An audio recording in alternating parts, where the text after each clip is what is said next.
এই সবাই শোনেন, আজকে আমরা ইংলিশের fill in the gap, খালি ঘর পূরণ, শূন্যস্থান পূরণ। ঠিক আছে? কি fill in the gap, খালি ঘর পূরণ করা। কি করা? শূন্যস্থান পূরণ করা, তাই না?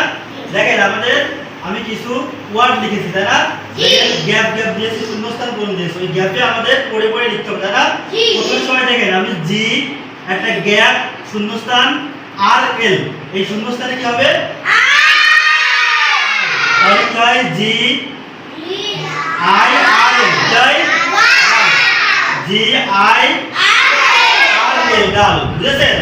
তারপরে দেখেন জি, তারপরে শূন্যস্থান টি ই, জি শূন্যস্থান টি, তাহলে এই শূন্যস্থানে কি হবে? জি শূন্যস্থান টি, এই শূন্যস্থানে কি হবে? জি এ টি, তাহলে কি হয়? জি এ টি কি হয়? তারপরে দেখেন এইচ একটা খালি ঘর আছে এন, এই খালি ঘরে কি হবে? H E N, N. বুঝতে পেরেছেন? তারপরে দেখেন এইচ একটা খালি ঘর এন ডি, এই খালি ঘরে কি হবে? H H A N D, তাই না? H A N D, H A N D, হ্যাঁ। তারপরে দেখেন আই একটা খালি ঘর আর ই আছে, আই এই খালি ঘরে কি হবে? তাহলে কি হয়? আই সি, কি হয়? I C